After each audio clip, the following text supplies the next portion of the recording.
Yes, you can go ahead. All right, before we start the meeting, let's enjoy 1 minute video from our team.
Good morning, good afternoon, good evening, fellow Toastmaster and distinguished guests from around the globe.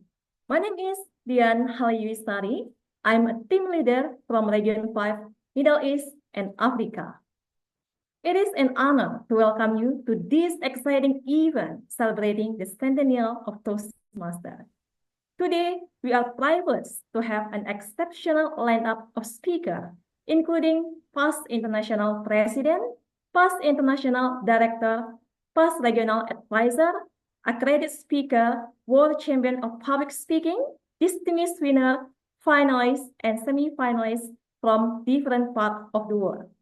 They are here to inspire and share the timeless wisdom within Toastmasters. This moment is a great opportunity for all of us to interact and connect with this amazing speaker. And I believe many of you cannot wait to hear that inspiring story.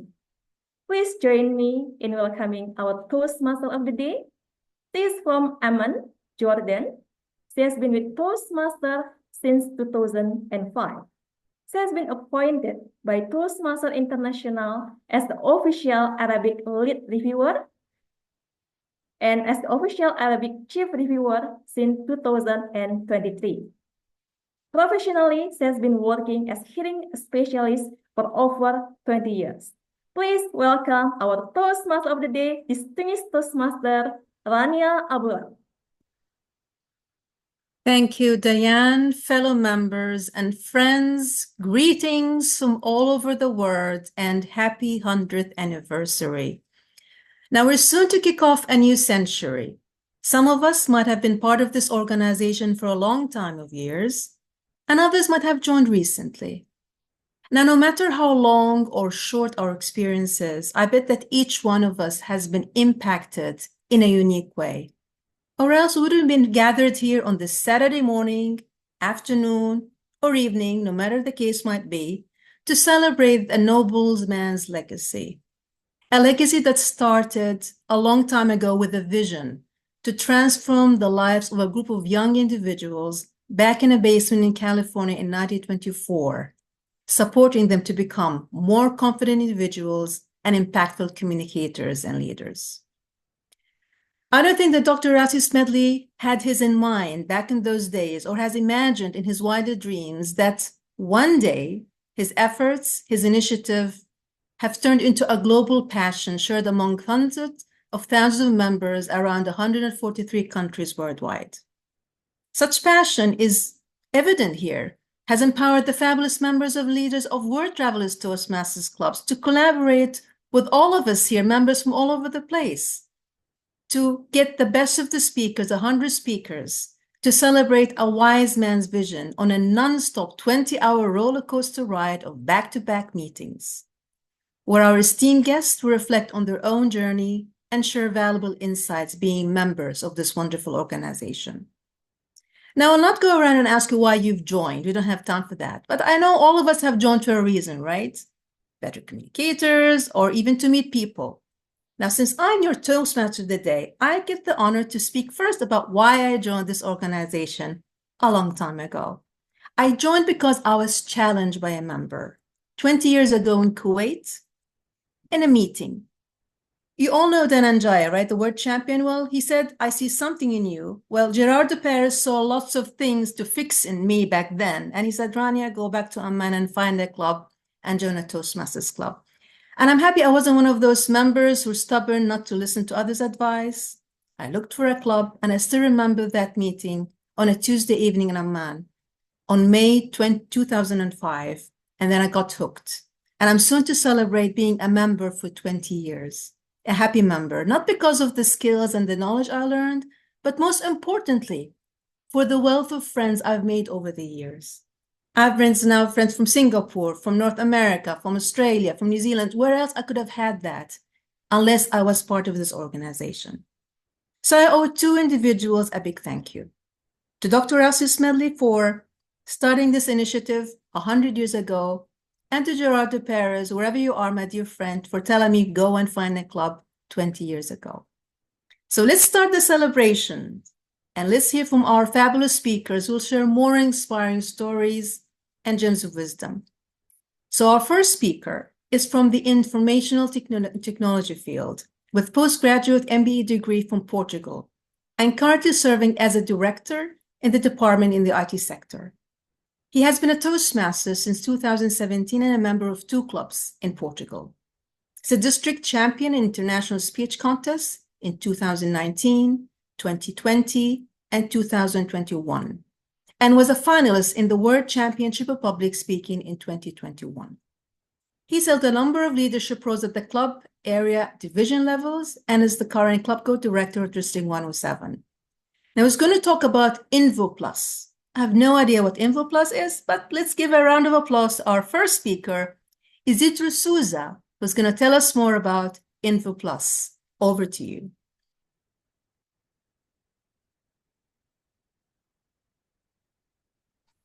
Hello, fellow Toastmasters. First of all, thank you for your presentation. Thank you for this initiative. But I would like to make a small remarks. Invo Plus was the previous title. The new title that I sent to you is the first time. And I will talk about the first time. Well, when I was invited for this wonderful event, I started reflecting on my Toastmaster journey. And I can summarize my journey in 3 points: gratitude, serving and giving back, and the third one is concerns. I will start with gratitude. I joined Toastmasters in 2017, 7 years ago.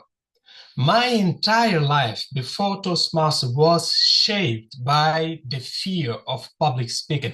And let me assure you, it was not a light fear. It was heavy fear, like a disease to me. It affected negatively my life professionally, academically, and personally. To give you an idea, I was fired from my first job as computer programmer because of the fear of public speaking. But that would be another speech and another story. Toastmaster fixed me like magic, like this. And of course, I enjoy being in the final of the World Championship of Public Speaking, but for having changed my life, I have a lifetime gratitude for this organization. You. If Toastmasters hasn't changed you yet, believe me, prepare yourselves because it will. My gratitude led me to be willing to serve and give back. So even sacrificing this international speech contest, I became an area director 2 years ago and a division director last year to serve and give back. This year, our regional advisor at the time, Piotr Shimko, who also will be speaking at this wonderful event, he challenged me to run for club growth director. And I became a club growth director to serve and give back. Now, let me tell you 2 misconceptions I found regarding serving and giving back. The first one is we say that we don't have time because it takes a share of our time. We don't have time for that. Then we got the job and we realized that actually we only spend this amount of time. Are you feeling related to that? Yes, we work a lot. And the second misconception is that we say that we are giving back. We are serving and giving back. It's half true. While we are serving and giving back, what we are actually doing, we are expanding ourselves so we can learn even more. And our gratitude will be even bigger to this organization. This is the uniqueness of Toastmasters. So if you think that you are working a lot, believe me, at the end of the day, you will notice that you have grown. You will acquire new tools and make you a better professional, better person. Concerns. Let's talk about concerns. As a CGD, Club Growth Director, I try to do what I do professionally. Professionally, I rely heavily on data to make my decisions. So I dove into Toastmasters data. And I found that we grew steadily until 2019/20, and then we dropped dramatically because of the pandemic.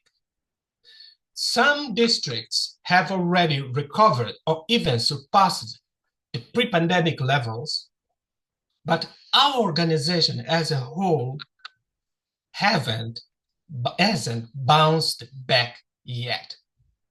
It is concerning, very concerning. Marshall Goldsmith, an American executive coach, he said that what got you here won't get you there. While the book is about habits and your misconception about the reason for your success and so on, I found some similarities with our organization. We have 100 years of experience that got us here, but maybe by itself, it will not be enough to get us there where we belong and deserve. Toastmasters has to reinvent itself once again to face this challenge, because you have several studies showing that the post-pandemic world, it's much different. There is a new world, different challenge to be faced. But I trust our leaders to find a way to get us there where we belong and deserve. Lastly, I would like to share something for your consideration. Have you attended the convention in Anaheim? Raise your hand. Have you attended? Great. I was there for my first time. And I saw people reaching out to me, telling their name and where they are from, and ask me for my name and when I am from. I found it strange at first, but then I realized, wait a minute, this is great. And I started doing it with other Toastmasters. And do you know what happened? It happened that I engaged in a deep, enriching meaningful and wonderful conversation with Toastmasters from all corners of the district. If we replicate this to our district level, area and division level, maybe we'll have people wanting to stay in this organization and helping us to reach where we belong, to get there. So next time, try it, even for the first time. My name is Izidro Sousa. I'm from São Tomé e Príncipe. What is your name? Where are you from? Thank you. Thank you, Izidro, for your inspiring journey, and I wish you more success in this leadership role. Moving forward to our second speaker, who's a dear friend of mine and who I've known for so many years when we were part of the founding district in the Middle East, District 79. He has served multiple leadership roles on top of those serving as District 79 Governor back in 2006-2007, Region 11 Advisor in 2010-2011, and has served in many leadership committees by Toastmasters International, and won the President's Citation Award in 2022. Ladies and gentlemen, let's give a big round of applause to past regional advisor, distinguished Toastmaster Sonny Varghese, who will tell us more about the leader in us, the leader in you, DTM, Sonny Varghese. Over to you. Thank you so much, Rania. So kind of you. Thank you for the wonderful words. It's great to see so many wonderful friends from around the world. Great to see. Really, really, I'm feeling so happy. And thank you for inviting me to speak. When we joined Toastmasters Club, we all had some kind of expectations, I'm sure. But if you ask me why I joined Toastmasters Club, I didn't want to join Toastmasters Club at all. I swear. I was dragged into it. One of my friends, he called me and said, Sonny, we are starting a new club and you are going to be a member. Not only a member, you are going to be an ex-com member of the club. I said, okay. None of us knew anything about the club because there were no clubs, Toastmaster clubs in the country. That was the first club. Even the sponsor of the club had no idea about Toastmasters. So none of us had any mentors because there were no Toastmasters at that time. We all grew without having any mentors in Toastmasters. And we all became leaders, speakers, no doubt about that. But we need to understand that when we speak about leaders, there are so many definitions for that particular post, leadership. Even if you Google, different definitions you will find. But to me, leadership is not a rank. It's not a title. It's a responsibility. Absolutely, it's a responsibility. And for us to grow in our life, from my experience, I can say that there could be one event or a person who was instrumental in changing our lives. If I say that if I joined the Toastmasters was a mistake, in that case, that is the wisest mistake I ever made in my life. And when Doha Toastmasters started in Qatar, Qatar is a very small country if you don't know. We were the 6th club in the whole Middle East, which consists of 8 countries now. And that 6th club, Middle East, now got 6 districts. At that time, we were not district, we were not territorial council, we were not undistricted, we were called Gulf Toastmasters Council. And we have some of the senior members here who are members of that Gulf Toastmasters Council. One of the persons who lifted me, or the person responsible for me to grow, to climb the ladder, was a person called Janagi Patnaik. One of the speakers already referred his name here. He was a GTC governor. GTC means Gulf Territorial Toastmasters Council. And when I joined, he was at a very high rank. I was even scared to go and speak to them. Like we have Matthew Squirian and Janagi, and I could see Imtiaz here. I have never talked to him because I was scared to meet him. One night we were having the dinner during the conference time. He came to me and he always commands, because being ex-naval officer, he always commands, take a plate and come to that table. That table is the past GTC governor's table. I said, I will finish my dinner and come. Take it now and come there. Like an obedient slave, I went there because I couldn't say no to him. He said, I want you to become the area coordinator for Qatar. That means we had only 2 clubs. He wanted to add one more club and make Qatar into an area. I said, okay.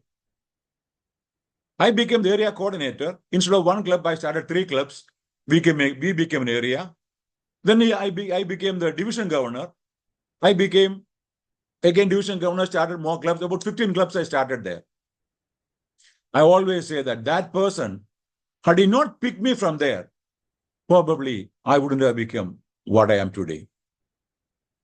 And it was I could see our past international president, Colonel Murad.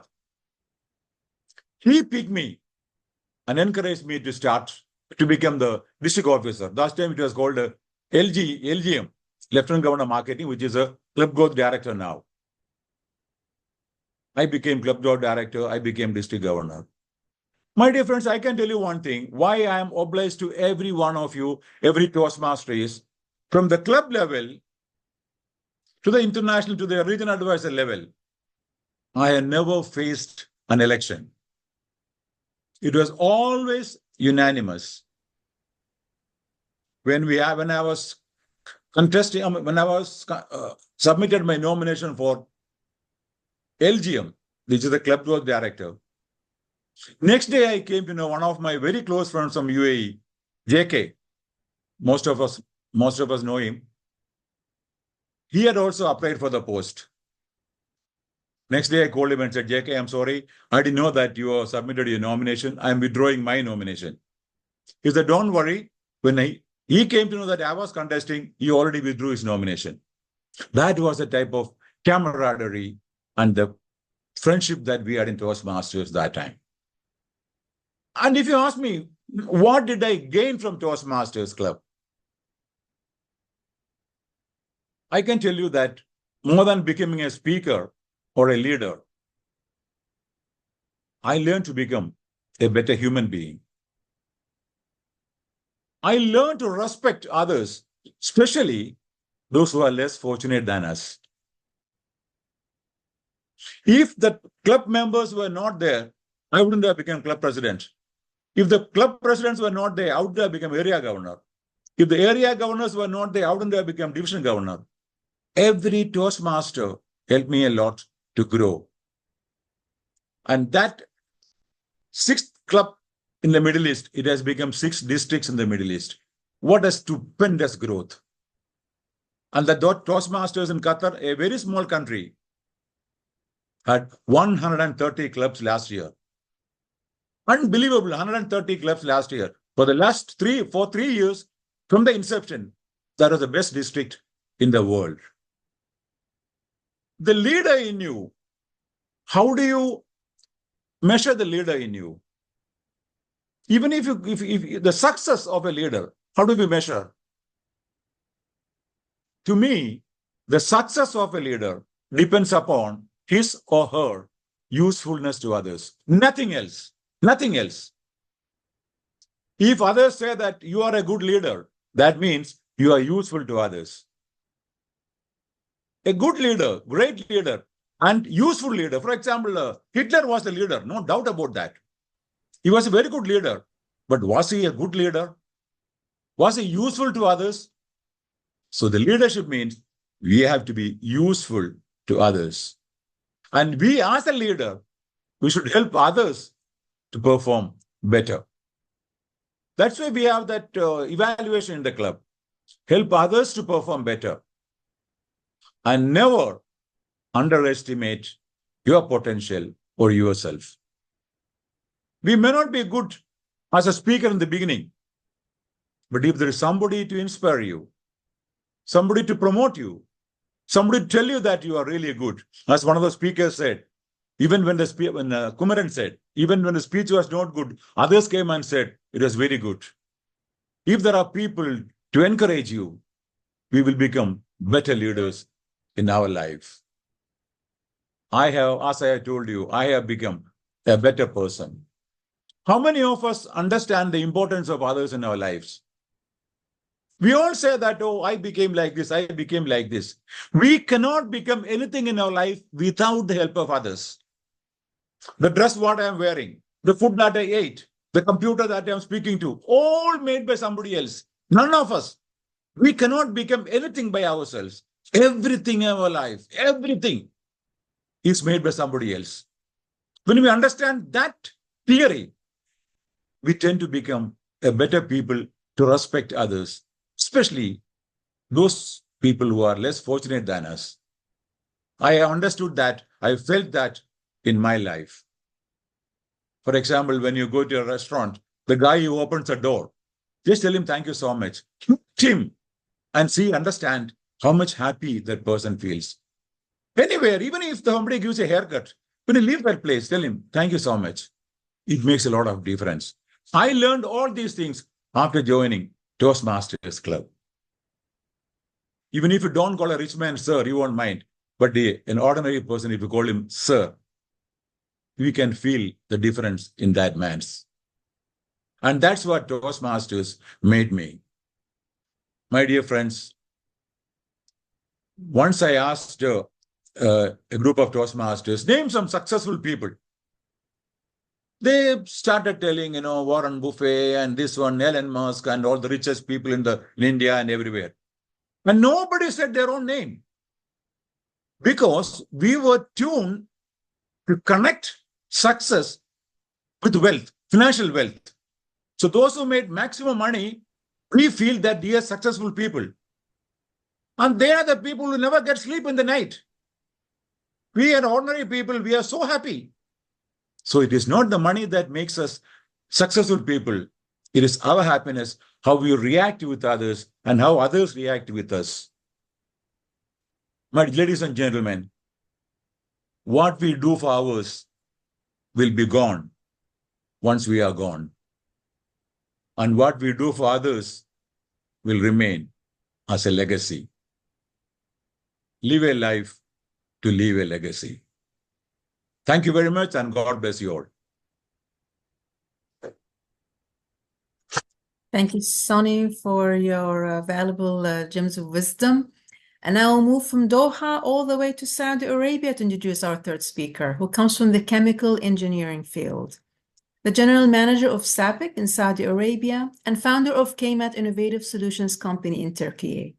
He has served multiple leadership roles at the district and international levels, being District 79 Governor and the International Director for Region 11 from 2013-2015. Let's give a big round of applause to our third speaker, past International Director, DTM Khaled Matlagaitu, who will tell us why solves problems. Why solves problems? Over to Khaled Matlagaitu.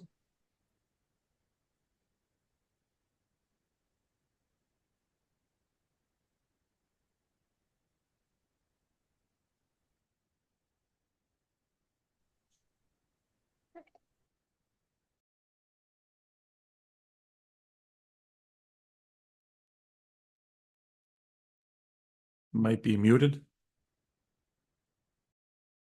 I think he's muted.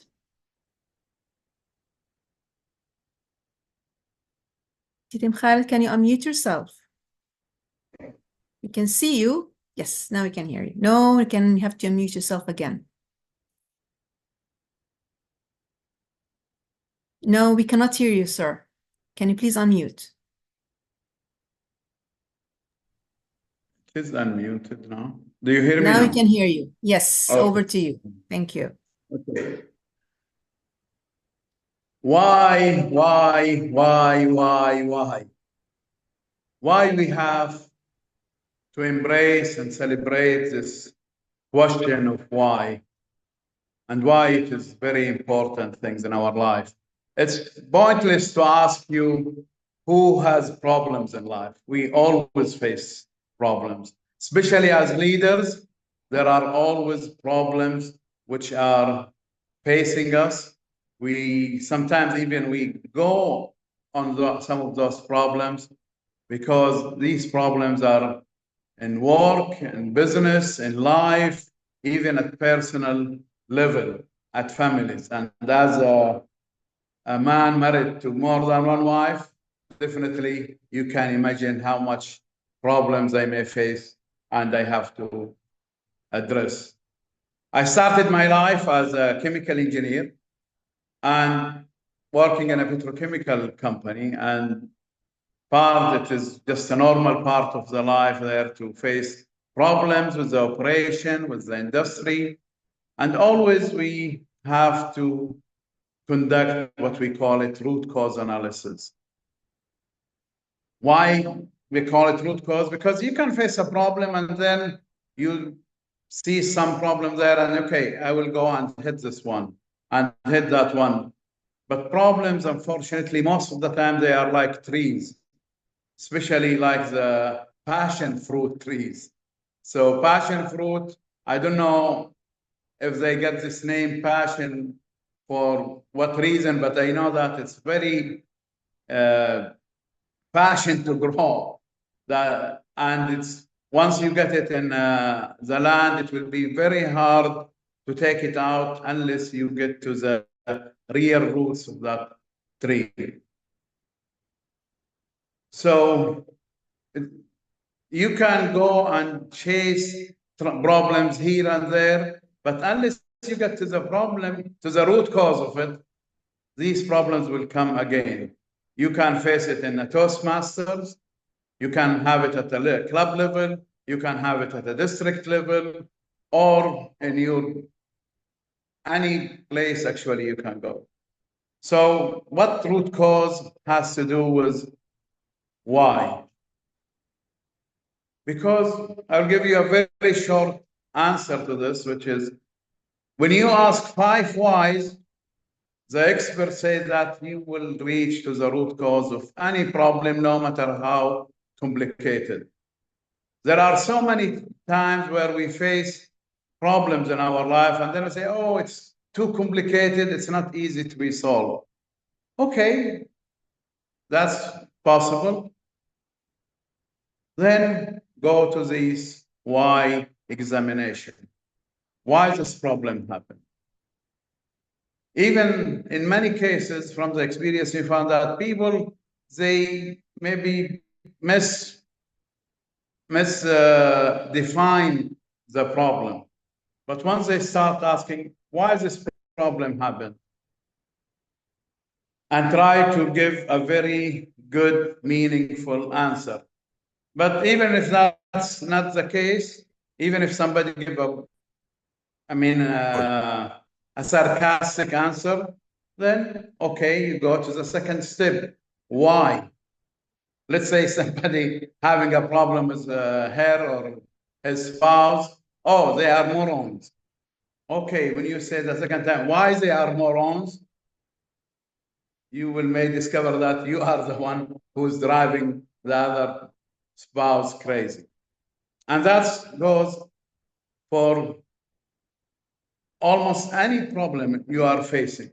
Whenever you see a problem at small scale, maybe you with your spouse, a small scale in your business, a problem in with some of your neighbors, or even some big issues, even at the international level. If you start asking, why is this? And you will get an answer. Then you go to the second level, why again? And why?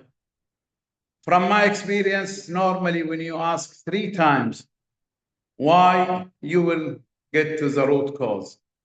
But even if it is very complicated, then keep continuing until you get to the 5th level. This is a very proven technique, very easy. There are so many techniques being sold around the world for root cause analysis. But from my experience, I found this is very easy to implement, very easy to teach, something that you can give to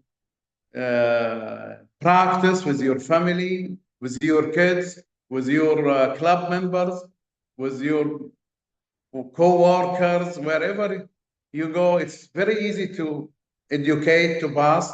Of course, one of the things that maybe you have to be cautious about it is that when you ask people why, you, in a way, you will create some kind of discomfort.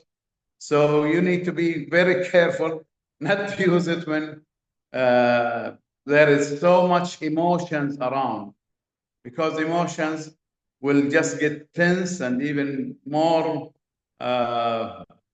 sensitive when you start asking why.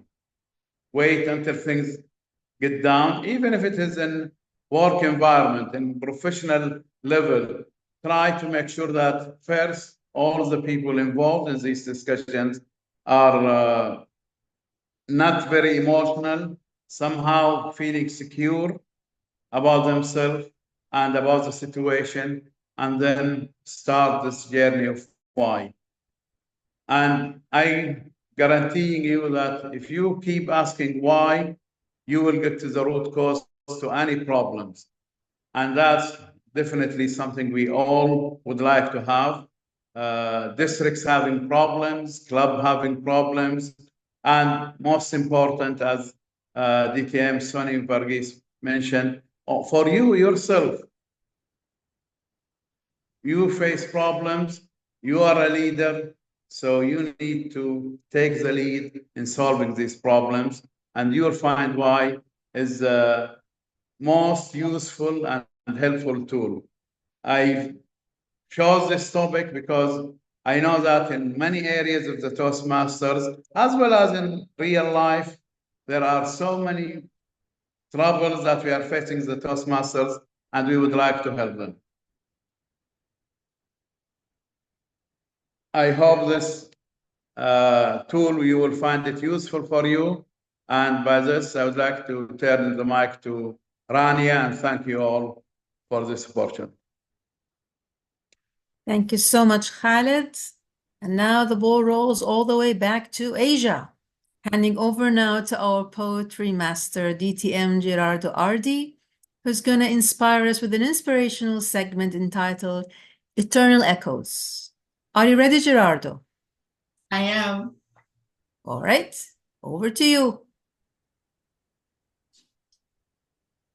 In every corner of the earth we stand, a Toastmaster's voice, a guiding hand.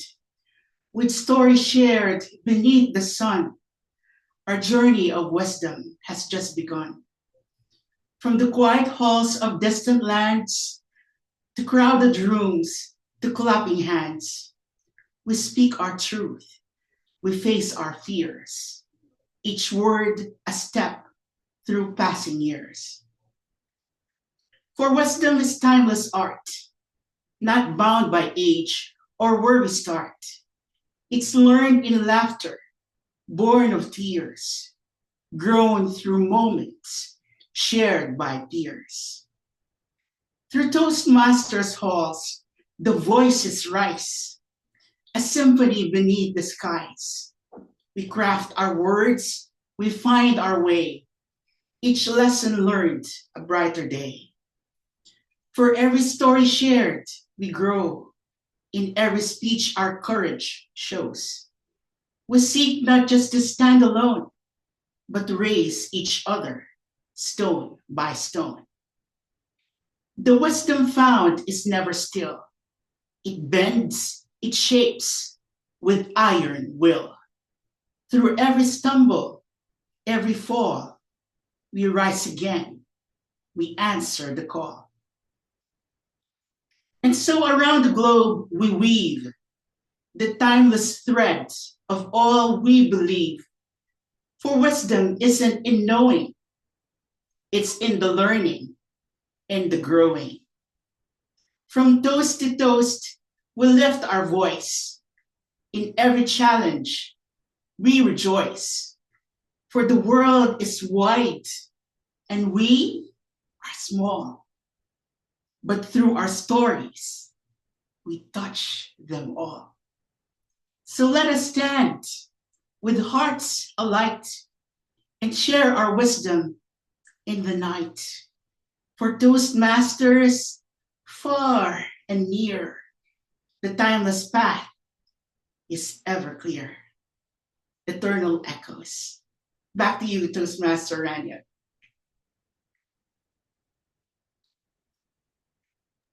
Oh, wow, that is impressive. We have lots of talents here in Toastmasters. Thank you so much, Ardi. He deserves a big round of applause. Come on, guys. Let's give him, he deserves that. Fabulous job. Thank you, Ardi, for such an uplifting segment. Thank you so much. Now, carrying on with our fourth speaker. Now, me and him were dear friends because we served together as division governors back in 2012. And when I was a division director for the second time, he was a district director of the largest district in the world. Now, I don't know if there's any district in the past 100 years where it had 367 clubs. But our next speaker led that district, and he did a fabulous job. Then he became the Region 11 advisor and then international director for Region 11 for the term 2020-2022. Professionally, he's an educator and entrepreneur, and a certified parliamentarian by National Association of Parliamentarians. Let's give a big round of applause to past international director, distinguished Toastmaster Ali Shabaz Ali, who's going to tell us, unveiling the benefit, what's in it for you. Unveiling the benefit, what's in it for you. Over to you, Ali. Thank you very much, our dynamic and wonderful Toastmaster of the day, DTM Rania. Yes, it brings back a lot of memories, and I remember us starting our journey kind of the same time in Toastmasters International. Now, friends, cheers to everybody. We are celebrating 100 years of Toastmasters International together here. We made it so far. We became part of this global brand, and the best thing is we are part of its success. Either we have contributed or taken so much from it, or both. The global brand of Toastmasters International is still moving full steam ahead. We can just imagine the life it has transformed. Around 270,000 plus members, 150 countries, 14,000 plus clubs. I'll take you back to I'll take everybody to a short journey to my life in Toastmasters. Well, I wasn't there in 1964, but in 1964, Bahrain, my country, was the place where Toastmasters started. We still have the first official chartered club since 1964. I didn't hear about this till I became a college grad. So I'm taking you 20 years back when I joined Toastmasters accidentally.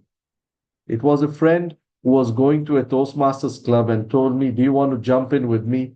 I'm going to a club where they help us speak better, become better leaders. He gave me a ride. I went there. Surprisingly, he never joined Toastmasters and I stayed back. While we were driving back together, he told me it was too boring and I'm not joining. I told him, well, I think it's a good place and I'm joining. And it's been 20 years. So on the face of it, we always talk about leadership and communication, the two strong pillars that we know Toastmasters International for. And especially that's what public thinks about us, that they discuss or they involve themselves. Oj, oj, oj. Oh, great. Oj, oj, oj, oj, oj, chyba jednak. So somebody agrees with me.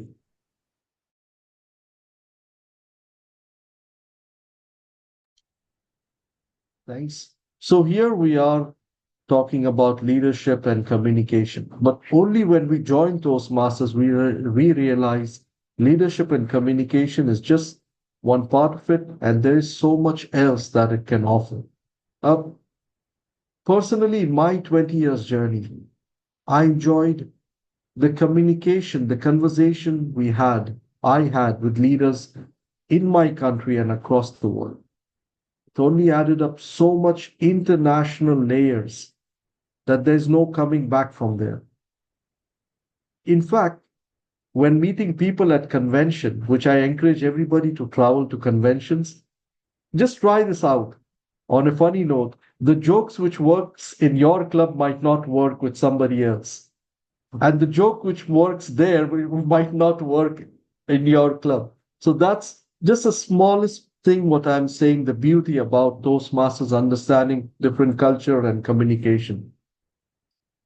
Coming to some strong points. In these conversations, what's in for me, what's in for you is the most important one, which I have almost every time I sit and talk to leaders across the world. What's in for me? What was the reason I joined Toastmasters? Reasons change, goals change, definitely. But we can come up with new resolutions. I might have joined to become a good speaker. And now if I feel I'm already doing great, I might go to leadership track.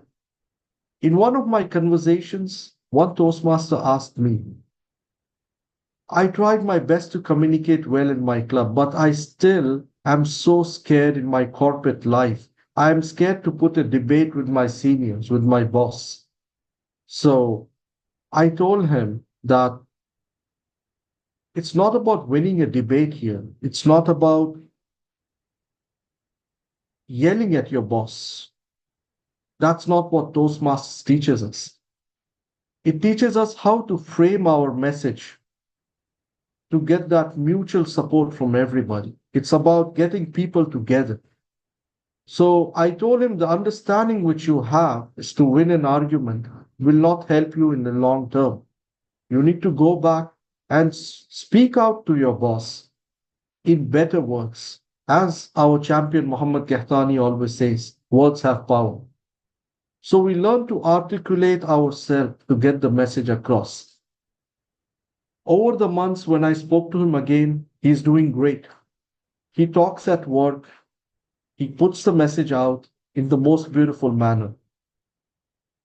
Other conversations which I had, a story which I saw in front of me, a huge transformation, not just with the linguistic sport which we talk about, Toastmasters.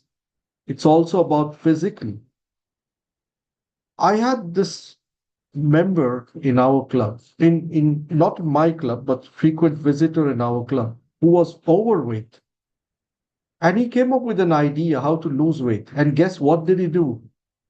He bought this high-tech camera and then he tried to be a VPPR of a club. So he used to enter his club and other events with this high-tech camera, walk around 2-3 hours just clicking pictures for free. And that got him in that mode where he's only walking around, not taking rest, sweating, taking pictures. Finally, he got into walking and then joining different marathons across the country. He lost a lot of weight. When I met him after a few years, he was slim shady. So, just kidding. So, he was all good. And he told me it's only because of Toastmasters. There was a member I met who was always running away from numbers. He didn't like the numbers part and always said, I'm not a numbers guy. I told him, why don't you become a club treasurer once and see how do you feel about numbers? He enjoyed it so much that he continuously became treasurer more than 3 or 4 times. And he was one of the best treasurers that the club knows. So what's in it in Toastmasters for us? It's not one thing. There's so much it can offer. If I'm already a DTM, I served at the board of the Toastmasters International, I can always go back and start learning again from my first project. A few minutes back, I said, it's a linguistic sport. Would you stop walking? Would you stop going to health club if you are a big fan of toning up yourself? So public speaking and Toastmasters program is a linguistic sport and must continue always and always. Cheers to everybody once again for enjoying the 100th year anniversary. Over to you, Toastmaster of the Day, DTM Rani. Thank you so much, Ali, for your valuable insights. It's always a pleasure listening to you. Now we have a special leader to introduce to this fabulous audience.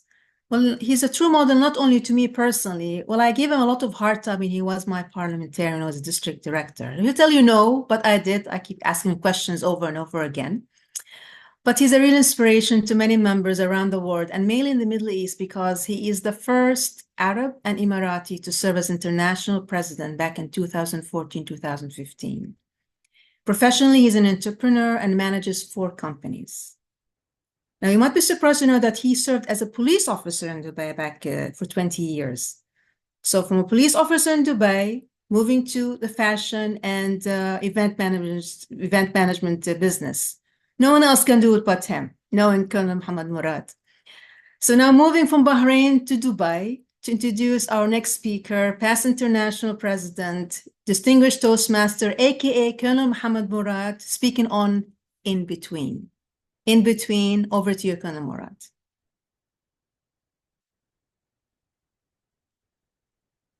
You're muted.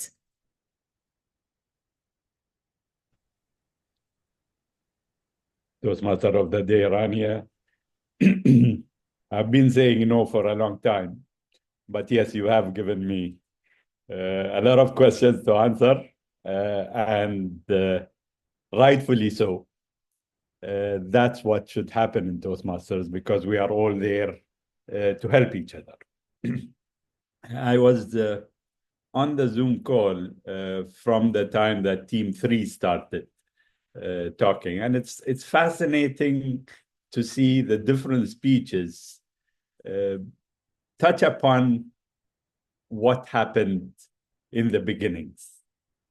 And I have a story also for my beginning. Some of you might have heard it a couple of times, but there's a special insight that I find in all the stories that I have gone through in my life that probably wouldn't be that so obvious.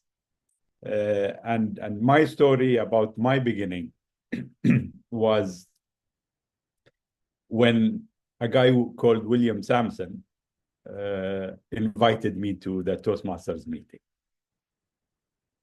We had only one club in Dubai at that time, just like Sonny was talking about Qatar.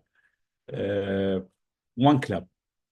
And this was like a shell. We had absolutely no idea what the Toastmasters organization was about, what are the levels of leadership that are available, and so on. So William Sampson invited me, and it took 2 times or 2 invitations for me to join the club. But just like 99% of all of you, it was an invitation that took you through the journey of leadership that you are enjoying till today. The thing is that William Sampson, with the invitation, was not just inviting one more member. William Sampson was creating an international president. Come to think about it. Neither William Sampson knew, neither did I know, that this is something that was written in my journey of leadership. But looking at the title of my speech, In Between, I came to a realization that William Sampson did not change my life. He created an opportunity of being in between 2 decisions. Whether I sign up for the membership or I decline. You see, I found that it's critical for us to be aware and take advantage of these in-between periods of time, where you go on living your life, used to whatever you have been doing, and then there comes an interruption. And you decide whether you take the interruption in a positive way or just walk away from it. And here I'm reminded with a story from native Red Indians, where the grandson of a chief of a tribe asked him, he said, I'm always in two minds about many things. And I cannot make decisions in so many aspects. I get confused. So the chief asked his grandson, what do you think is the reason? He said, the reason is it's something inside. So the chief said, what is inside you are two wolves. They are always in fight with each other. One represents good. The other represents bad. One represents hatred. The other represents love. And he went on and asked him, which one do you think will win? And the grandson said, I don't know. And the chief said, it's the one you feed. And in these situations of in between, these two wolves come up in a very prominent way. And it all depends what we feed, which wolf. And it's fascinating to see that those in-between periods are looked at differently in different philosophies and different civilizations. I love the Japanese philosophy. And the Japanese philosophy is called kintsugi. And kintsugi is basically means join with gold. You see, when pots break, the Japanese don't just go and throw it away. They bring all the pieces and they mend the cracks in between the pot that have been broken with gold. Therefore, it becomes stronger and it becomes more beautiful. A question for you. How many pieces of the bowl have you thrown away? How many have you brought together and made stronger with gold? It's the periods in between that make a difference. Because if we go ahead and do the things that we needed to do, not coming up for leadership positions, not being able to take up a risk in business, not looking at this additional knowledge that you need to bring. It's the periods in between that will make you better. Take advantage of them. And I look forward to seeing you as best leaders that you could be. Back to you, Toastmaster of the Day. Thank you so much, Colonel Murad. Thank you so much. I personally missed a lot, so let me mend some of the pieces I thrown myself as well. Thank you so much.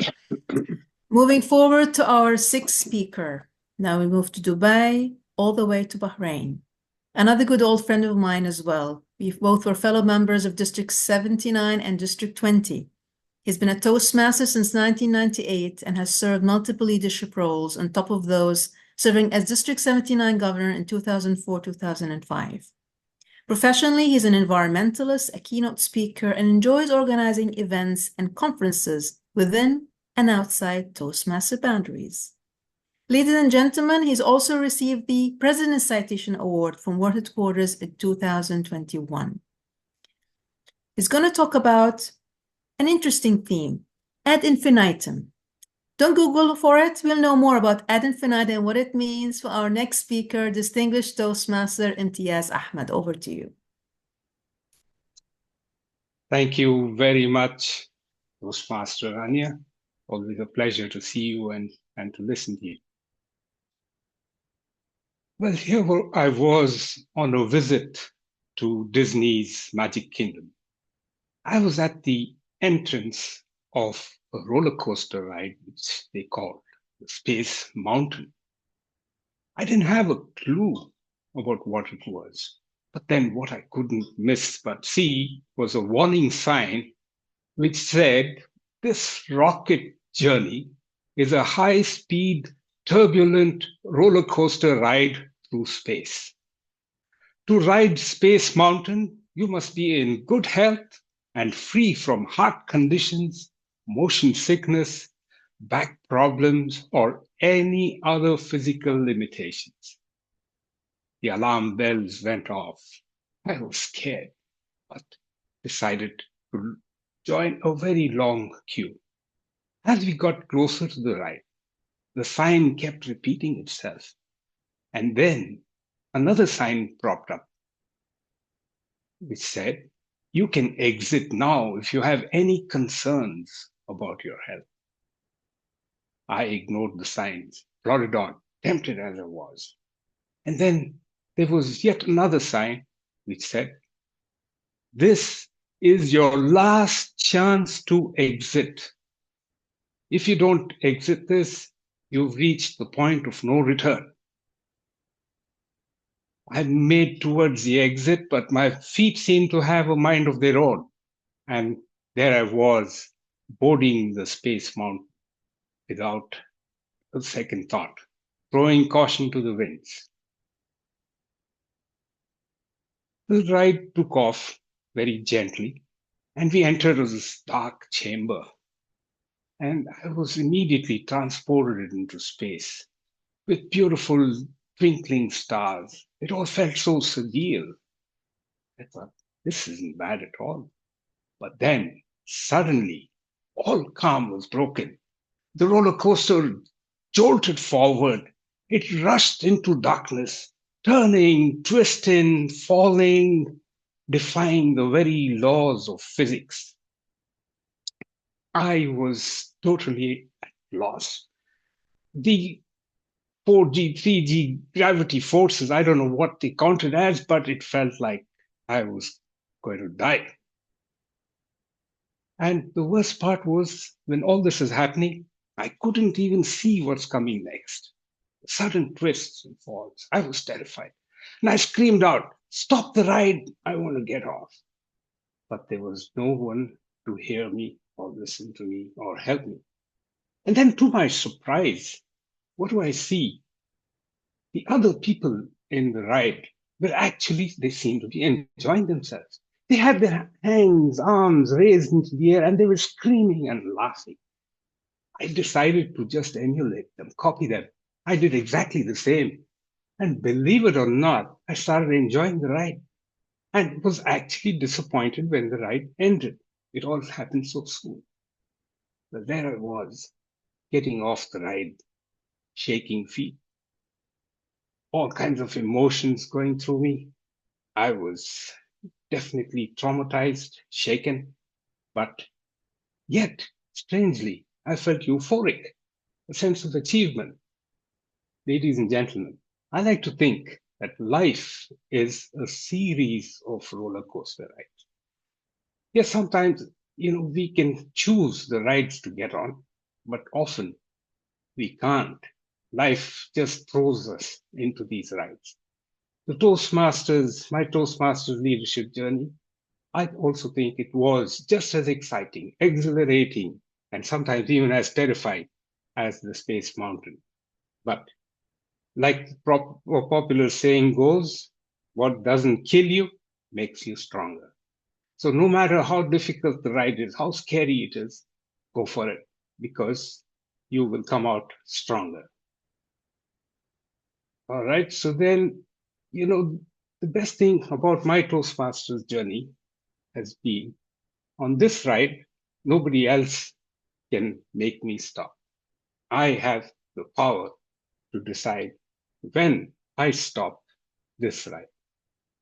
And therefore, the choice I made with regards to the period of that I'm going to be a Toastmaster is simple. Ad infinitum, forevermore. This is a ride which will only end when I cease to exist. Well, Toastmasters, the ride has been not just life-changing, but life-molding and life-shaping. Toastmasters, the organization, and all the great friends that I've made, the friendships, the mentors, the coaches, have really helped me so much that I'm totally indebted to them. Well, thinking about all these great Toastmasters joins reminds me of another incident with regards to a Toastmaster. Well, he went on this cruise, and just like the Titanic, the ship sank. He, being a great swimmer, jumped in and saved a whole lot of people. But unfortunately, in the process, he died. He drowned. And he landed up in heaven. Of course, that's where all Toastmasters are going to wind up, right? So in heaven, he was told that they have these huge meetings where everybody attends, and he'll have a chance to share his story with all the residents of heaven. So Toastmaster was so excited. He went up and then he started speaking. He did this and he did that, and he just couldn't stop when the MC slipped him a note and said, and the note said, "We are impressed by what you did, but I want to remind you that Moses and Noah are in the audience. So they know the sea much better than you do." So, well, I'm sure there are lots of such Toastmasters greats amongst us, many of whom have been a source of inspiration. And with due respect, I think I should stop speaking. And before I conclude, I would like to congratulate us all on this milestone 100th anniversary. And thanks to all the leaders for keeping Dr. Smedley's legacy, taking it to such heights. As we celebrate, let us realize that Toastmasters has the power not only to change lives, but to change our world. Let's all strive to do what we can, for after all, we haven't come this far just to come this far. So I urge you all, keep growing, keep learning, keep applying your skills to do good, ad infinitum, forevermore. Back to you, Toastmaster. Thank you, DT Imtiaz. Thank you so much. Well, I tried the Space Mountain. It wasn't bad at all, actually. Yeah, it's actually a fun ride. Now it's time to move from Bahrain to Saudi Arabia, introducing our seventh speaker for the evening. Another good old friend from the days of District 79, a member for the past 25 years with multiple DTM titles in the Legacy and Pathways program. He represented Region 11 in 2022 semifinals during the World Championship of Public Speaking and has served multiple leadership roles on top of those as District 79 Director. Ladies and gentlemen, let's give a big round of applause to distinguished Toastmaster Nazeer Alqasem, who will tell us more about the key to fulfillment. The key to fulfillment, DTM Nazeer Alqasem. Over to you. Rania, do you hear my voice well? Yes, I hear you. Okay. Thank you.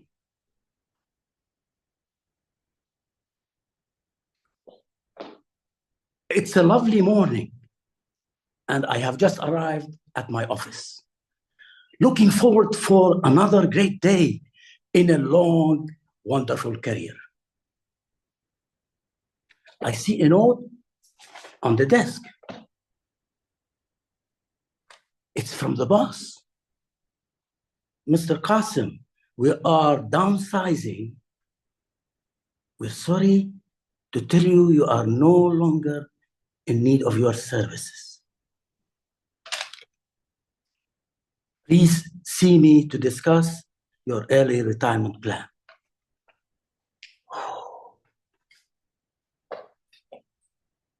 World travelers and global friends. Of this sad news of becoming jobless, my life was lifeless. I felt worthless, spending long hours in my dark, dusty basement, searching for an answer. I thought there were so many dreams I didn't achieve. But deep inside, I felt the need to change. Are you like me, wanting something different? Wanting to bounce back and change your status quo? Well, that's exactly what I have done. I changed from feeling worthless to bouncing back to a life I absolutely love, and I'm truly fulfilled each and every day. Ask me, Nazeer, what made the difference? I'm glad you asked. What made the difference? It's what you're going to get today. You will have my key lesson that will help you achieve fulfillment.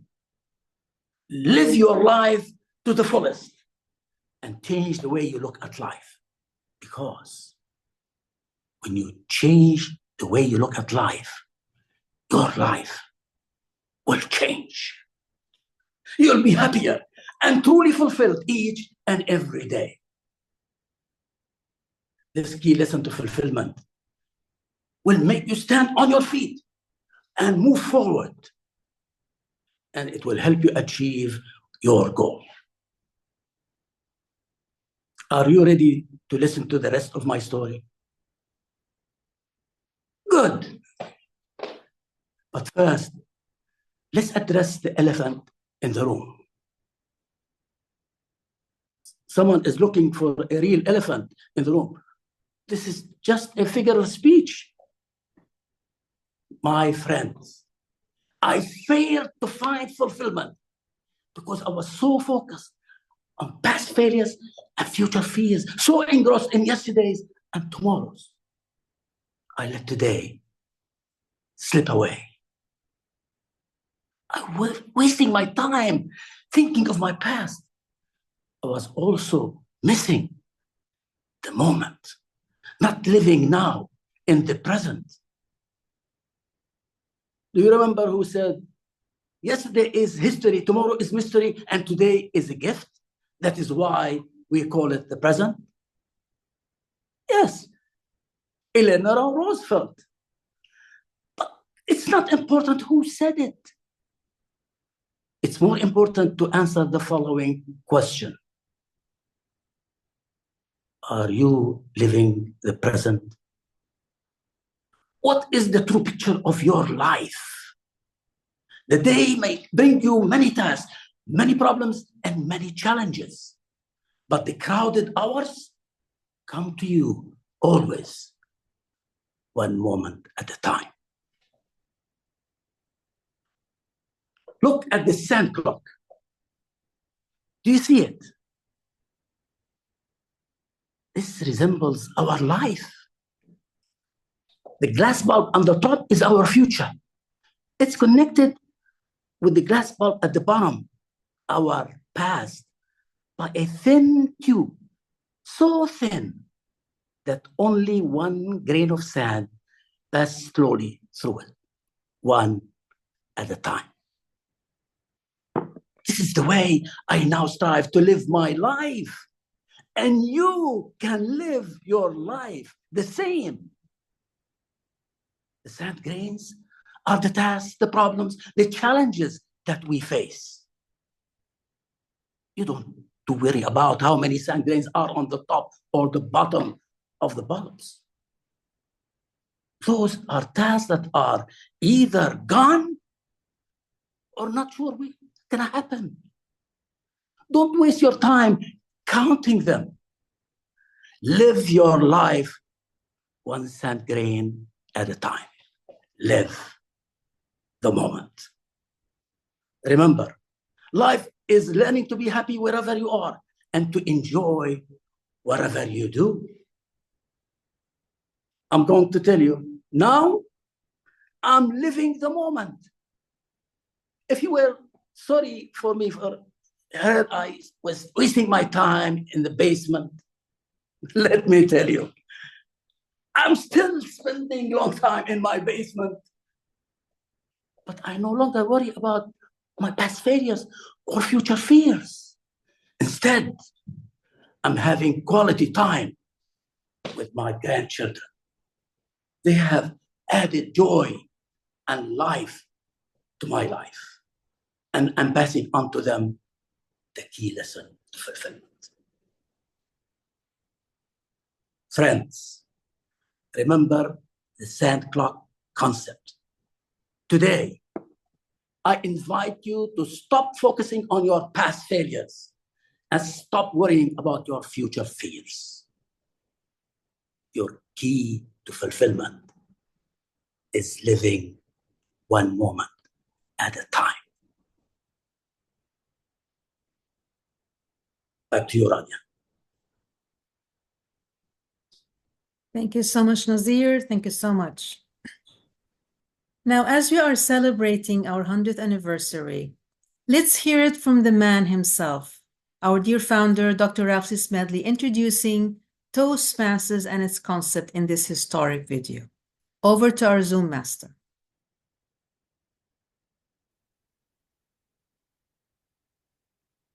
What is the story behind Toastmasters? No man knows it better than its founder, Dr. Ralph C. Smedley. You cannot see the Dr. screen, Zoom master. If you can stop sharing and sharing again, please.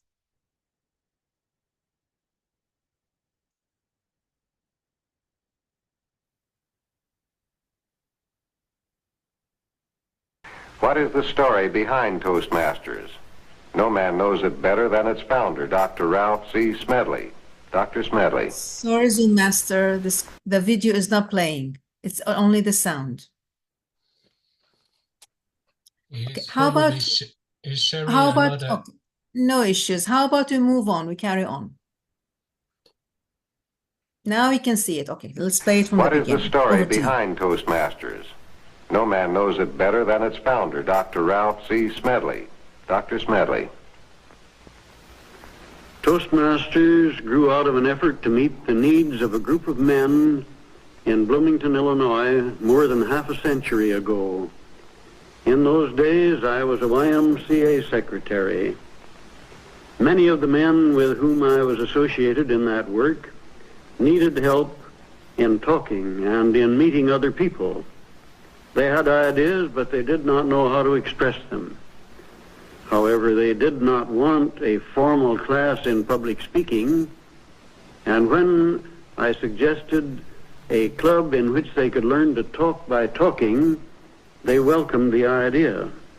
I believed in the sound pedagogical principles of learning by doing and improving through helpful suggestions or constructive criticism, as I preferred to call it. Businessmen, professional men, laboring men, men of a variety of occupations came into the club, and they were surprised by the results which they achieved through following our simple process of practice and criticism. We were strictly an educational group. We avoided the atmosphere of the classroom, and we learned in moments of enjoyment. As men in other communities heard of our plan, they desired the same training for themselves. It is gratifying, as I look back over our development through the years, to know that the growth has been the result of the desire of men to improve themselves in speech and in communication with other people. Yes, many thousands of men throughout the free world have profited by Toastmasters training and have been led into more productive living, more satisfactory living by this means. I hope to see many thousands more given the advantage of this training in the years to come.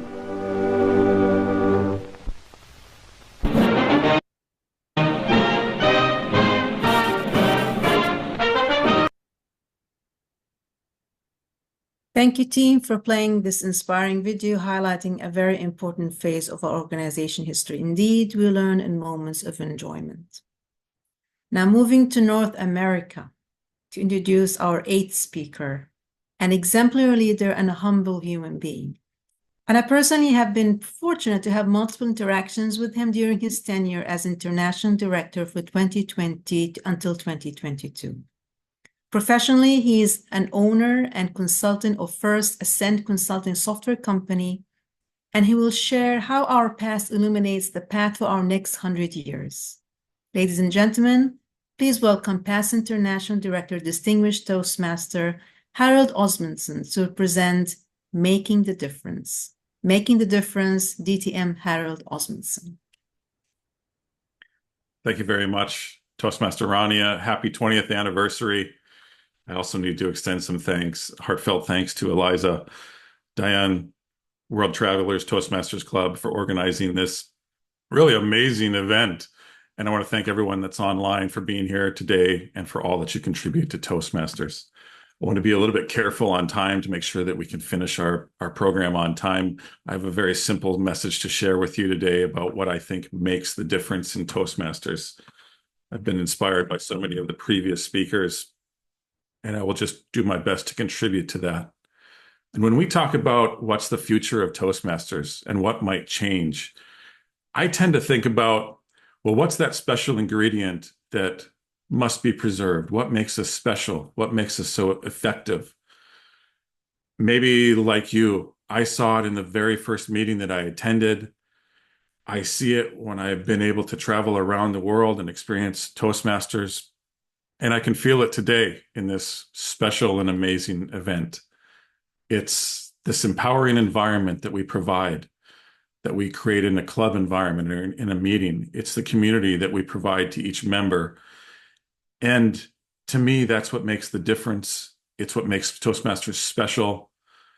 And it's really the key to the future. It's a part of our past, our present, and the key to our future.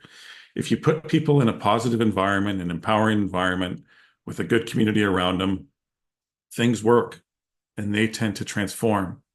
Again, that might be your story, but it's certainly my story. When I first attended a meeting in I think it was 2010, I walked in, had no idea what to expect. It was a very imperfect club and an imperfect meeting, but the environment was there. And I could feel it. I had spoken at work and in education. I had taken plenty of speech courses, and maybe you've experienced this too, but those were all experiences that I just wanted to get through and somehow survive. This was so much different.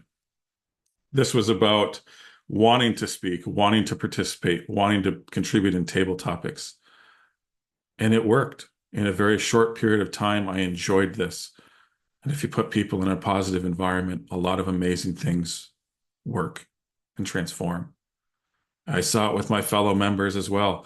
Many of them coming from all walks of life. Some had been beaten down pretty well by life, and Toastmasters really helped lift them up. We worked on communication and leadership skills, but it was so much more than that in terms of the difference that it made. Next thing you know, they were taking on new projects, new endeavors, new hobbies, and they were excited. And there was something to that. I felt it, they felt it. There was something special about Toastmasters in our club, and I'm sure you experience it as well. If you put people in a positive and empowering environment and community, they transform, and it works every time. As my journey continued, I started helping clubs. It was part of my job as a district leader. And I would go to corporate clubs, I would go to community clubs. One community club or corporate club, excuse me, I met Kate. And Kate was an engineer like me, but she had debilitating fear. And while she would attend every meeting, she did not want to speak. And so we worked on that. And we wrote out the icebreaker word for word. It was very simple. I said, hey, you just read it word for word, just like I had to. And she did it and received a standing ovation from her club. And after that, it was, well, the rest was history. She started taking on more roles. She started taking on leadership roles in her profession. She went from engineer to leader in her organization. And that's not a rare story or a unique story. When we put people in an empowering environment, positive community around them, they transform, just like Kate did. I wish I could go on a little bit more. I'll share one story that was the most memorable to me in the journey. I've helped out prison clubs. They're special to me because you see the magic of Toastmasters. You see us making a difference. And I met an individual named Justin. When he told the story through his icebreaker, it was tough to take. He grew up in a very not good environment. His dad was a drug dealer. His mom was a drug addict. And crime was the norm in his neighborhood. And I started to realize that Justin had no chance in life. He was just born into, well, everything that had come his way. But throughout Toastmasters and that special club in the prison environment, it was the one and probably the first positive community and environment that he had been in. And you could see him and the other members transform. And when they left and their sentence was complete, you could see that they had positive lives, they made changes, and that promise of rehabilitation was completed. If you put people into an empowering environment with a positive community around them, things happen and they transform, and I swear it works every time. There'll be more and more of those stories, and I'm sure you have some as well, and I hope you share them as well so that we can celebrate what we do here in Toastmasters. Am I making too much of this? I don't think so. What we do matters and what you do matters. And as we look ahead in our journeys and as an organization, I think it's about the difference that we make and to continue to make that difference by creating the environment and the community that is so needed right now. So happy anniversary and happy 100 years, Toastmasters. Thank you for everything that you've done for me, for us, and the world. Keep making the difference. Toastmaster Rania. Thank you so much, Harald, for these wonderful insights. Thank you.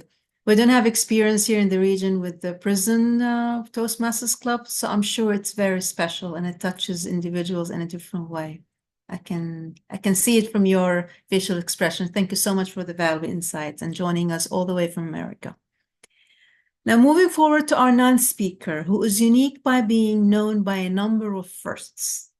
In 2005, she started her journey as the first South African musician and crazy enough to get 2,000 people to buy an album she had not even recorded yet. We're not sure if she's done so. If you have done so, please send me a copy, Verity, okay? 15 years later, in 2021, she became the first African speaker and sixth woman to win the championship of public speaking.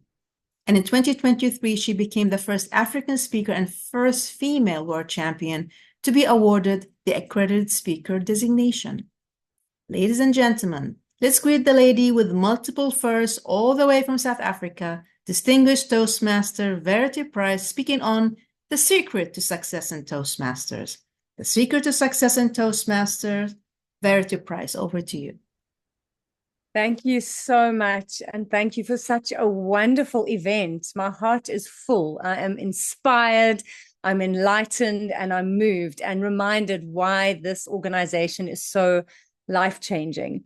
And to be 100 years in the making with another 100 ahead of us, I think you would all agree with me that success is something Toastmasters knows a lot about. And so I want to know from you, do you want more success in your Toastmasters journey as a speaker and as a leader?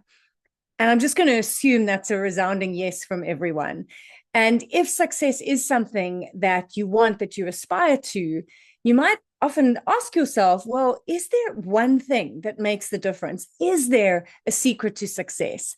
And I stumbled upon it after winning the World Championship. In 2021, I was trying to reflect on why did I win? What made the difference? And I realized it came down to one thing, and it's something you do every day. You do it since you were born, you've been doing this one thing, but it's what you do it for and when you do it that makes the difference. And what's exciting about it is it's just a word. It's one word. But before I tell you what that word is, I need you to travel back with me to my first Toastmasters meeting, January 2011. My sister Kay phoned me up and said, Verity, I've joined an organization called Toastmasters. I'm doing something called an icebreaker. Will you come? Now, I didn't know what Toastmasters was. I didn't know what an icebreaker was, but I knew that I needed to be a good sister. So I said, of course, I'll come. I'd love to come. And like you, Harold, when I walked into that first meeting, I didn't have many expectations, but the warmth of the welcome that I received blew me away. And then seeing how the members were rallying around Kay, much like Kate, to support her, and that they then gave her a standing ovation when she finished speaking, I was blown away. And the lady I was sitting next to just said, well, you know, we always give a standing ovation to someone who does their first speech. And in that moment, I had a yes feeling about this organization. And so at the end of the meeting, when they said, would you like to join the club? It was an easy yes. Now, here's the thing about the word yes. There are going to be times in your life when you say it for something and you will know it is significant. A proposal, a promotion, you'll know this is a significant yes. But there are other times in your life when you say yes and you have no idea the significance that that yes is going to carry for you. And that was that first yes. I didn't know that it was going to change my life. My second yes that I got to say in Toastmasters was 3 months into being a member. The committee president phoned me and said, Verity, we've been talking about you and the committee feels you would add value to our team. Would you like to join the Exco? Now, if you tell me I will add value to something, I'm going to say yes before I even find out what the job is. So I only discovered after I said yes that I was actually on as the club treasurer, which is a problem because I'm terrible at maths. But the stretch of that yes to stepping into that role, to learning about that leadership possibility, meant that my committee supported me. And by the end of the year, we had the Treasurer's Excellence ribbon. And I was learning that I wasn't only getting good at getting money from my club members, I was getting good at getting money from my clients. So I was really experiencing when saying yes to something that stretches you in Toastmasters adds exponential value to you and to your life. My third yes was to a club contest in 2012. And that was an easy yes. I was already a professional speaker, so it was an arrogant yes. My sister Kay, who'd only done 6 speeches, said a nervous yes, a stretch yes. And we approached the contest very differently. I left my preparation until the night before, arrogantly thinking I would win. She worked on her speech for a month. And you might get where this is going. She beat me. Her yes, her effort to the work that a contest requires didn't just see her beat me at club. It saw her go all the way to the world semifinals with the 6th speech she'd ever given in her life.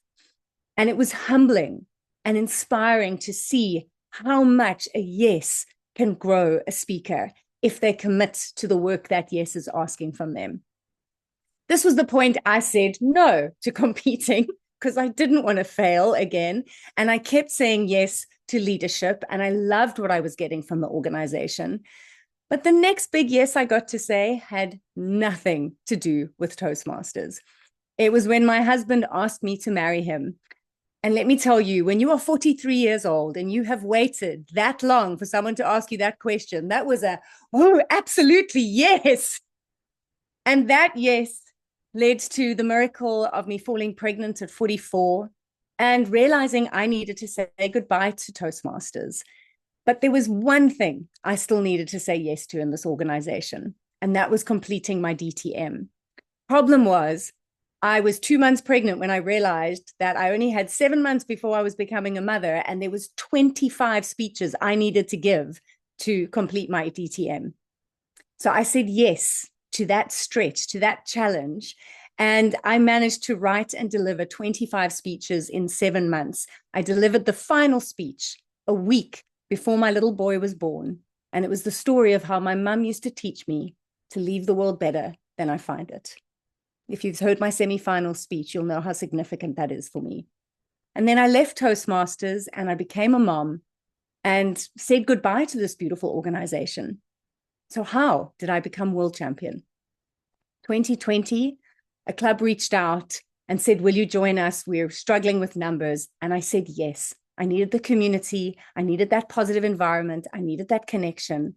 And in this online virtual world with a baby, in the next room, I felt inspired to say a stretch yes to the contest in 2021, to put in the work like my sister had and not take the easy route out and give it everything I had to see if someone from Africa could win this title. Now, you know how that story ends, but I think where people sometimes make the mistake when they look at world champions is they go, oh, the yes you said to competing is the yes that led to success. And I'd have to say to you, no. It was the yes I said in 2011 to joining Toastmasters that led to any success that I've experienced.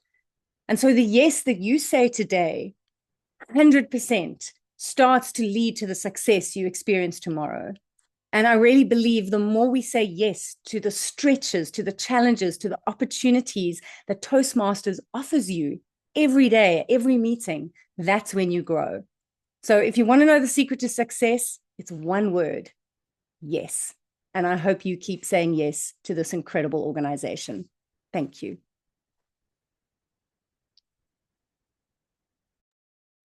Thank you so much, Verity. Yes, I will sure say lots of yeses from now on. Thank you so much for your inspiring insights.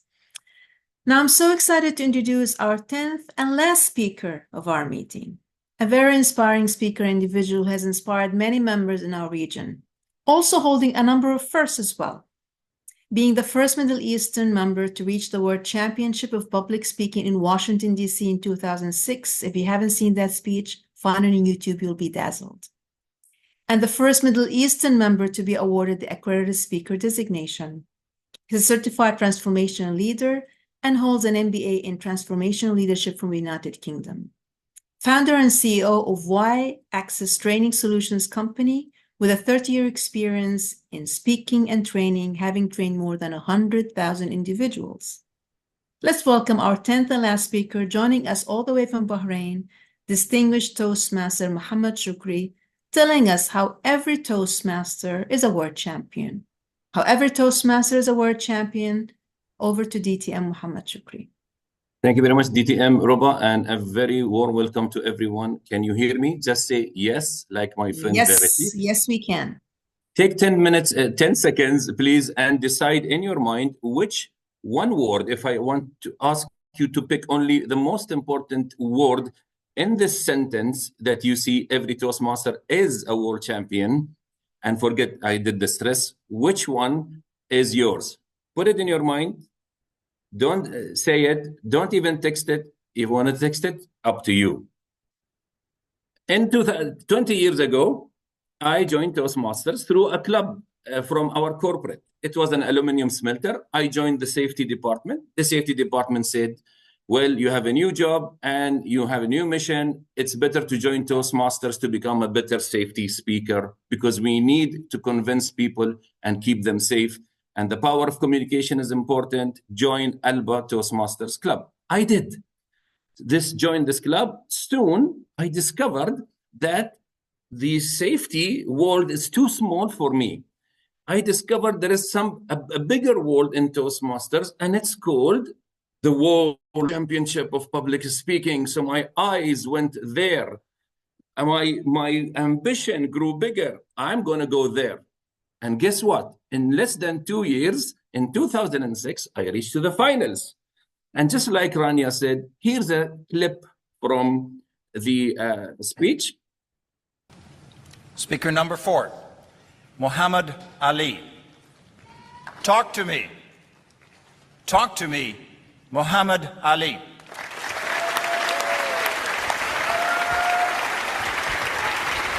Right, that was DTM Chris Ford, may his soul rest in peace. Another part of the speech was this. Talk to me. Well, years went by and there was less time to talk and more to work. Besides, I was busy finding my voice and serving my world. Now, this is not funny, but in the context, this line was funny. Notice I was walking to the right-hand side or left-hand side of the audience towards the post-international, the outgoing international president. And I repeated his slogan for his term, which is, and you know him, he is none other than our friend, DTM and accredited speaker, Dilip Abayasekara. So I moved to him and said, finding my voice and serving my world. That was his slogan at the time. It's my second year in Toastmasters almost, and my first year on the stage. The competition finished. I didn't win, obviously. The hall in Hilton, Washington was emptying. There were only 20 to 25 people. As I was dragging my lost spirit outside, a man approached me, and the man is the international president himself, the outgoing. Before he goes out of the hall, he approached me and shook my hand hard and told me a few words as if I felt as if I am the world champion of public speaking. But the reality is, no, I wasn't. And even in 2006, when I went to Arizona, I didn't get it. So I went back to my small world and I just continued being a good safety trainer, speaker, specialist. I became really good to the degree I left my company. Then I became a regional speaker trainer in the health and safety industry. In 2016, I decided to go for what? The accredited speakers. Why? Somebody told me you'll become a professional speaker. I said, I am already a professional speaker. Okay, then you'll get it easily. It wasn't easy. It took me 5 years. And if you remember that year, we all were behind our screens in our homes. This is Richard Pick, DTM Richard Pick.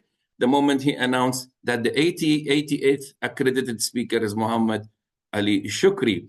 So good. I became an accredited speaker. So what? And my speech was about safety. It took me there. Also, in the next year, I earned my MBA in health and safety leadership. So I got 2 prizes by being in the line of health and safety. This was the eye-opening thing for me. This was where I learned that it's not about the accolade. It's not about the designation. Accredited speaker taught me something important. It brought 2 worlds together. On the left-hand side, my profession, my expertise, the industry I work with, and the vocation I practice. On the right-hand side is mastery of the word. Guess what? This is the simplest, shortest definition of what accredited speaker means. Combining your proficiency at work, in your job, in your world, plus the mastery of the word. This is what accredited speaker taught me, and it awakened me to a more bigger fact. Now you look at these 2 worlds.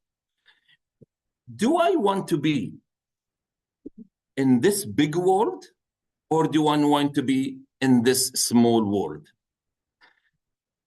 Do you want to choose to be as small in a big world or big in a small world? Let me ask you, where are you bigger? In fact, where your world actually is bigger. That's where I discovered that when I serve my world and work in my world and profession and help the people who I can help more, I am big. But if I leave that behind and only follow one part of what Toastmaster actually enjoys and entertains, that's to become famous, you are lost in a big world. Before you jump to conclusions, I am not comparing, I am combining. Who combined both? Something we know as Toastmasters International, the art and the profession, the communication and the people who need it the most. Because what is the spirit of Toastmasters? It is service.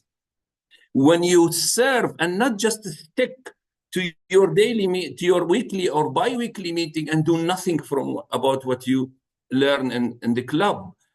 By serving your world, you become distinguished. When did I hear this word?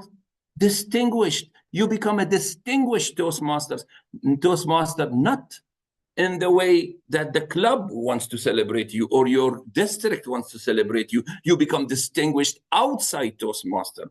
Because Toastmasters are distinguished doctors, distinguished artists, distinguished accountants, distinguished because they, as long as they serve their world. You decide, small in a bigger world or big in a small world. This is what I explain by your world is like a big jigsaw puzzle. And there is a missing piece. You, and only you can fill that missing piece. Go and serve your world.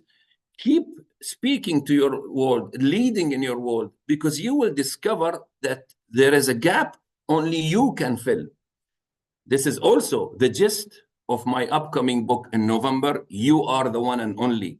Because like this piece of puzzle, there is one piece of the big puzzle that only you can fit.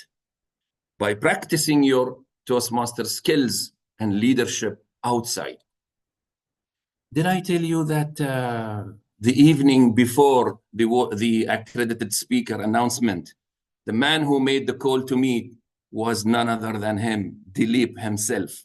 He called me and he said, Muhammad, tomorrow they will announce the accredited speaker and congratulations, you have won the designation. What a coincidence. In Hilton, Washington, in that hall, he left and shook my hand. And before he left, he told me what I felt, that I am a world champion. A what? A world champion. I didn't become the world champion. I became a world champion. My world, because I found my voice and I served my world. Thank you, Dilip, if you're hearing this, live or recorded. But I want to ask everyone in the room, what was the most important word in this line? I hope it was this one. Because every Toastmaster is not the world champion, is a world champion. Find your voice, serve your world. Happy 100th anniversary.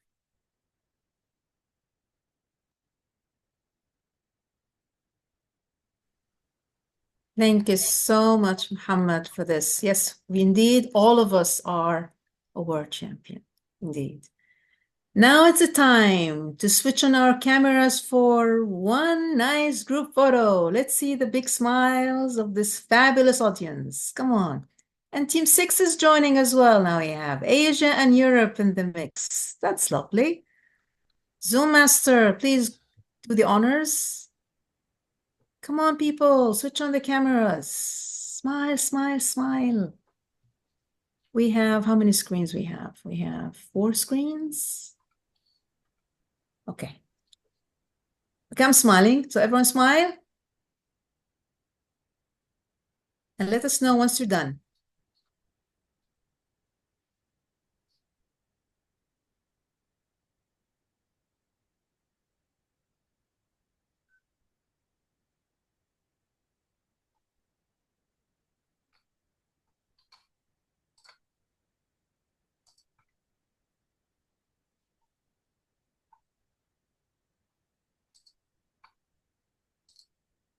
Are we good?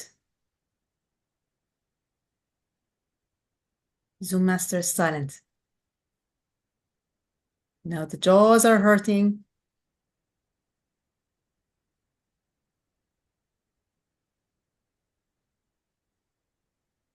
I think we're done. And now let's give a big round of applause to our fabulous 10 speakers. They deserve it, right? Fabulous, fabulous team.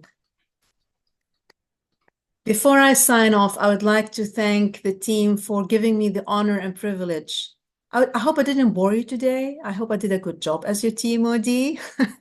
Thank you so much, Eliza, and to Diane for dragging me. You see, I'm based in Jordan, but I'm joining you today from the capital of Algiers. So I was afraid that because we have a very unstable connection here, but Diane and Eliza were behind me for weeks, and I'm happy that I said yes. I've truly enjoyed it.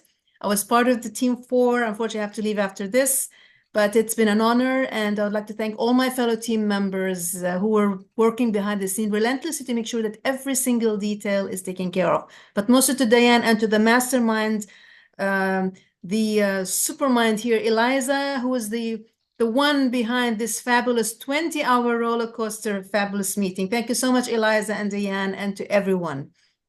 And to the fabulous audience, thank you so much for being here, for being so patient and interactive, and lending us 2 hours of your valuable time on this Saturday morning, afternoon, evening, whatever the case might be. I think you are the epitome of whatever Dr. Varghese Medley has envisioned in members of this wonderful organization. So again, happy 100th anniversary. And from my side, as your team, Modi, adios. I sign off, and I hand over to our team leader, Diane, to take it from there. Over to you, Diane. Thank you so much, our Toastmaster of the day. Before we end of our meeting, let's give huge shout out to all speakers, Toastmaster of the day, the role player, and our guests who contribute to making this meeting run smoothly and successfully. Before we end of the meeting, I would like to share a short video appreciation to all my team. Some hosts, please share.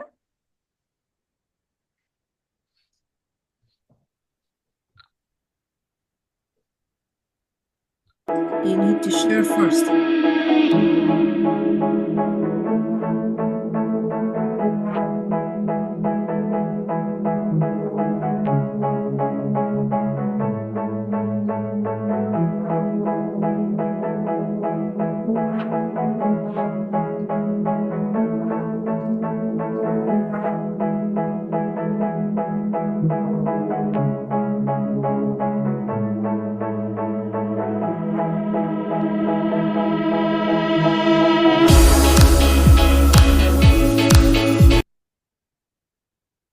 All right, let's give a round of applause again to all speakers and everyone. I'm pleased to hand over your virtual meeting room to the next team leader from Region 6.